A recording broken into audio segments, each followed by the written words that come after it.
আজ আপনাদের নিয়ে যাব বর্ধমানের কাঞ্চননগর এলাকায় মন্তেশ্বর বাবার মন্দিরে।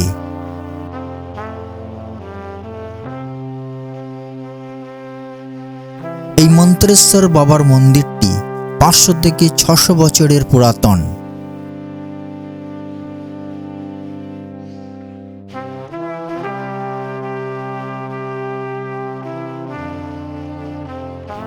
এই মন্দিরে আসতে হলে বর্ধমান রেলওয়ে স্টেশন থেকে টোটো করে করজন গেট হয়ে বিসি রোড ধরে কাঞ্চননগরে আসতে হবে।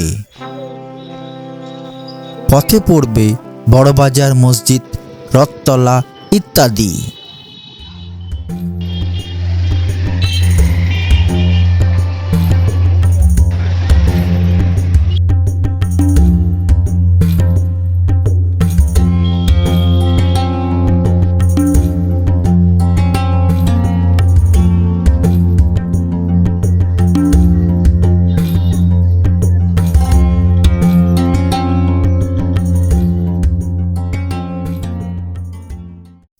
কাঞ্চননগরে এসে প্রথমে দেখে নিন মা কঙ্কালেশ্বরী মন্দির।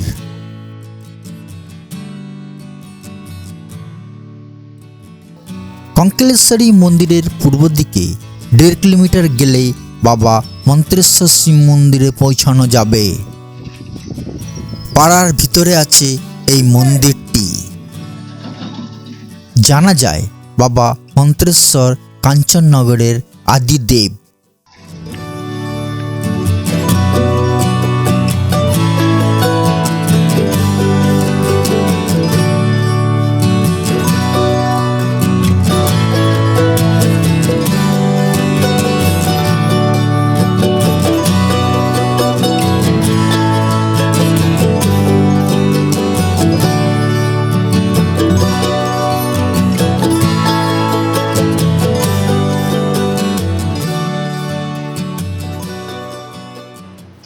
এই মন্দিরের বর্তমান সেবায়িতদের কাছ থেকে জানতে পারলাম এই ঠাকুর অতীতে কুমোরদের ছিল। অতীতে কাঞ্চননগরের কুমোরপাড়ায় এই ঠাকুর পূজিত হতেন। জানা যায় বহুকাল আগে কুমোররা মাটি কাটতে কাটতে এই বাবা মন্তেশ্বরকে পায়। তখন থেকে বাবা মন্তেশ্বরকে কুমোররা পুজো করত। বহু বছর ধরেই কুমোররা পুজো করে আসছিলেন। কালক্রমে কুমোররা পুজোর প্রতি অমনোযোগী হয়ে পড়েন এবং পুজো বন্ধ হয়ে যায়। তারপর এই ভট্টাচার্য পরিবার নিজের এলাকায় নিয়ে এসে মন্দির তৈরি করে বাবার পুজো শুরু করেন।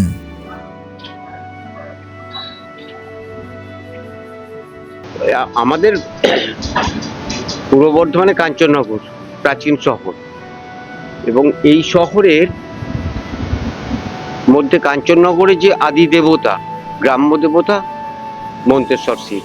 আদি দেব হচ্ছে মহাদেব মন্তেশ্বর। জ্যৈষ্ঠ মাসে গাজন হয়। আমরা প্রাচীন যে নিয়ম নীতি সেগুলো আমরা মেনে চলি না, তার বাইরে কিছু করি না।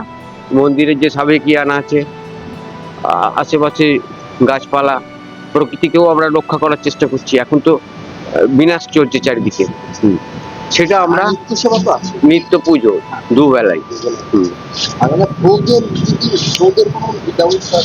ভোগ প্রতি সোমবারে চালের ভোগ করে দেওয়া হয়, যেটা পায়েস ভোগ বলা হয়।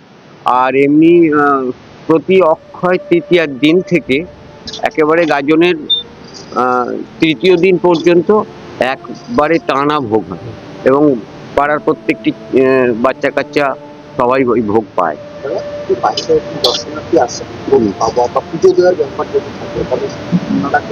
হ্যাঁ, আমাদের কোঅপারেশন ঠিক আছে।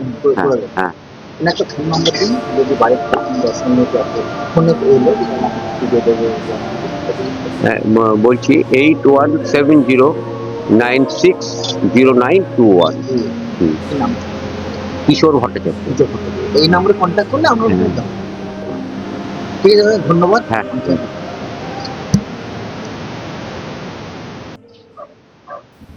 জানা গেল বাবার বাৎসরিক পুজো জ্যৈষ্ঠ মাসে হয়। আমরা জানি সচরাচর শিবের পুজো বা গাজন চৈত্র মাসে হয়। জ্যৈষ্ঠ মাসের হওয়ার কারণ অতীতে কুমোররা চৈত্র মাস ধরে মাটির আসবাবপত্র পোড়াতো, তাই এই মাসে বাবার কোনো পুজো হতো না। এখন মন্দিরে বাবার নিত্য সেবা হয়। প্রতি সোমবার পায়েসের ভোগ নিবেদন করা হয় এবং প্রতি বছর অক্ষয় তৃতীয়ার দিন থেকে গাজনের তৃতীয় দিন পর্যন্ত টানা ভোগের ব্যবস্থা হয়।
মন্দিরের সেবায়েত গোপাল ভট্টাচার্য মহাশয়ের কাছ থেকে জানতে পারলাম এই মন্দিরে বাত, অম্বল, হাঁপানি ইত্যাদির ওষুধ দেওয়া হয়। বিশ্বাস করে রোগীরা আসেন, মাদুলি ওষুধ নিয়ে যান। বাতের ওষুধ বিখ্যাত, আচ্ছা, এই আজকেই দেওয়া হয় রবিবার, আচ্ছা, রবিবার। রবিবার দেওয়া। আপনি এই মন্দিরের পুরোহিত মশাই? আমি শুধু একা নই, আচ্ছা। আমাদের একটা পারিবারিক ঠাকুর আচ্ছা, পালা করে হয়। করা করে হয়। পালা করে। তো রবিবারে ওষুধটা দেওয়া হয়, বাতের আচ্ছা, ওষুধ। বাড়তে। বাত আছে, অম্বল, হাঁপানি। এই ওষুধগুলো দেওয়া। হ্যাঁ, এটাকে কিভাবে কি নিয়ম হচ্ছে সেটা আমরা দর্শন কত রবিবার আসতে হবে, প্রতি রবিবারে কত রবিবার আসতে হবে এবং নিয়ম কানুন না খেয়ে আসতে হবে এবং ওই পুকুরে চান করতে হবে। পুকুরে চান করতে। পুকুরে চান করতে হবে, পুকুরে চান করে এসে ওষুধটি খাবে, ওষুধ আর মাদুলি দেওয়া হয়। হ্যাঁ, আর কিছু পালন করা আছে, যেমন আজকে যেদিন ওষুধ খাবে সেদিন নিরামিষ খেতে হবে, নিরামিষ খাবে। আর ট্যাং মাছ খেতে পারবে না কোনোদিন। আচ্ছা, আর ওই মরাবাড়ি, আঁতুর বাড়ি, হসপিটাল, নার্সিং হোম এগুলো এসব একটু, হ্যাঁ, এগুলো যেতে একটু মাদুলি পরে যাওয়া যাবে না, পরে গেলে হ্যাঁ। খুলে যেতে হবে, আবার বাড়িতে এসে টান টান করে পড়তে পারবে। পরে। হ্যাঁ। আর বাড়িতে যদি অসৌচ হয়, অসৌচ হলে মাদুলি করে রাখতে হবে, আবার অসৌচ মিটে যাওয়ার পর 1 মাস পর রবিবার দেখে মাদুলিটি করতে হবে। এই হচ্ছে, এই যে নিয়ম কানুন। হ্যাঁ, এটা হচ্ছে মেনে চলতে হবে। এটা বাতের জন্য। আচ্ছা। আরো আছে অম্বল, হাঁপানি আছে, এক শিরা আছে, ছেলেদের যেটা হাইড্রোসিরা, ওর ওষুধ দেওয়া হয়। ওষুধ আপনি খান। জ্যৈষ্ঠ মাসে গাজন হয়। হসপিটাল। জ্যৈষ্ঠ মাসে গাজন হয় ওই শেষের 5টা দিন, আচ্ছা। মানে হ্যাঁ জুন মাসের 11, 12, 13, 14, 15, অথবা 12, 13, 14, 15 যেমন তিথিতে হ্যাঁ। সেভাবে আপনারা করেন। মাসটা যেমন যদি বাড়া কমা হয় হ্যাঁ। সেরকম। এটা কুমোর পাড়া ছিল, বুঝতে পারছেন? আচ্ছা। কুমোররা মাটি কাটতে কাটতে, মাটি খুঁড়তে গিয়ে হ্যাঁ। একে পায়, পায়। এবং এ কিন্তু পাতাল ভেজি আচ্ছা, হ্যাঁ। স্বয়ম্ভু। স্বয়ং। হ্যাঁ, মানে তারকেশ্বরে যা হ্যাঁ, হ্যাঁ। এরকম একই। খালি এই গাজনটা চৈত্র মাসে হয় না। চৈত্র মাসে না হওয়ার কারণ হচ্ছে কুমোর পাড়া ছিল বলে, আচ্ছা। কুমোরটা চৈত্র মাসে হাড়ি করি পোড়াতো ওই সময়টা, যার জন্য ওইটাকে টাইমটাকে জ্যৈষ্ঠ মাসে করেছিল। এটা হচ্ছে একটা মানে যেটা শোনা কথা, শোনা কথা। এগুলো তো সঠিক বলতে পারবো না। আমরা কোনো লিখিত করতে কোনো না, ডকুমেন্টস এবং ধরুন এই যে মন্দিরের যে বয়স, হ্যাঁ। মন্দিরের যে বয়স অন্তত পক্ষে বাবার মন্দিরটা যেটা এই পোর্শনটা, আসলটা এটা অন্তত পক্ষে 450 থেকে 500 বছর বয়স। বছরের আগে।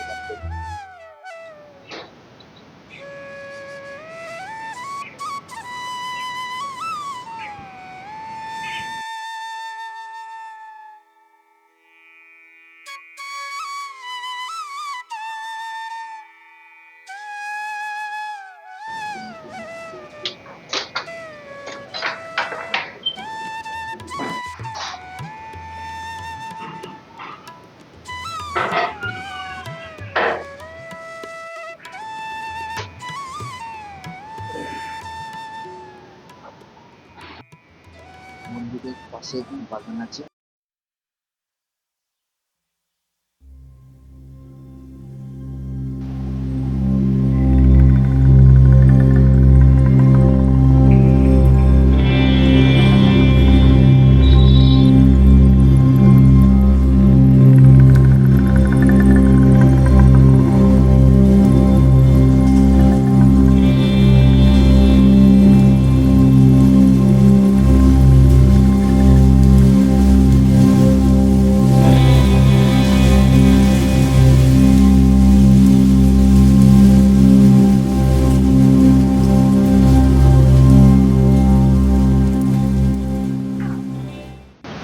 কাঞ্চননগর এলাকার মন্তেশ্বর যে শিব মন্দির আছে, সে শিব মন্দির চত্বরে আছি আমি।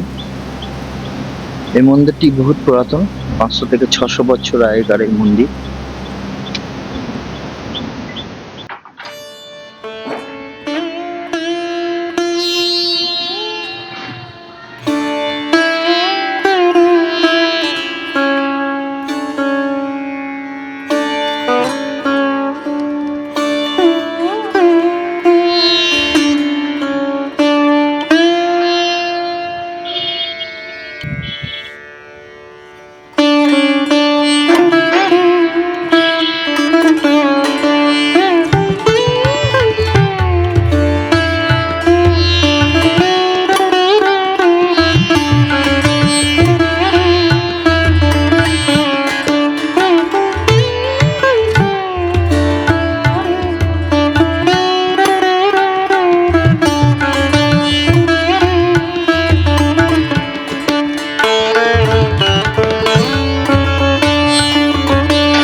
এই যে ছাদটা, হ্যাঁ, এইটা হচ্ছে বাংলার, প্রাচীন বাংলার ছাদ। চালা চালা চালা দিকে হ্যাঁ। মন্দির, চালা এতে কোনো রড ফট কিচ্ছু নেই, না, পুরোটাই চালা মন্দির, পুরোটাই পুরোটাই চালা দিকে মন্দিরটি হয়। এই এই ছাদের বয়স প্রায় ধরুন ওই প্রায় 450 থেকে 500 বছর মাসে। হ্যাঁ, ওই গোটা গ্রাম পালেরা হয়ে গেছিল যে কোমরটা এখানকার কুমোরদের বংশধররা এই বর্ধমান শহরে আছে, এই নাকুরদ্বীপ আছে, কাংড়াপুর তেমন একটা জায়গা আছে, সেখানটা ওখানে আছে ওদের বংশধররা। তারপর দূর দূরান্ত সব পালিয়ে গেছে। আরো অনেক কিছু ছিল, এখান থেকে বহু জিনিস তৈরি হয়ে গেছে, বুঝছেন? বহু আর বাবার সঙ্গে আর কি ওই যে শালগ্রাম ফেরা আছে। আমরা পরিচয় করি।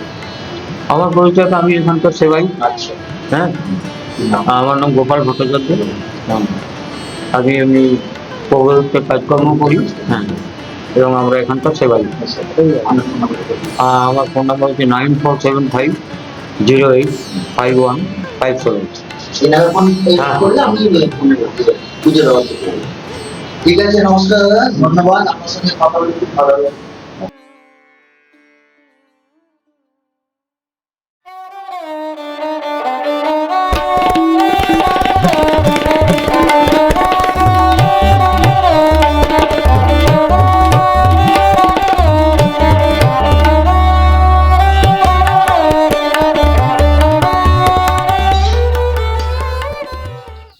বর্ধমানের কাঞ্চননগরে কঙ্কালেশ্বরী কালী মন্দির দেখতে এলে অবশ্যই বাবা মন্তেশ্বর শিব মন্দিরটি দেখে নেওয়া যেতে পারে। ভিডিওটি আজ এখানেই শেষ করছি। আমার ভিডিওটি যদি আপনাদের ভালো লাগে অবশ্যই বেশি বেশি করে শেয়ার করবেন, কমেন্ট করবেন, সাবস্ক্রাইব করবেন। ধন্যবাদ।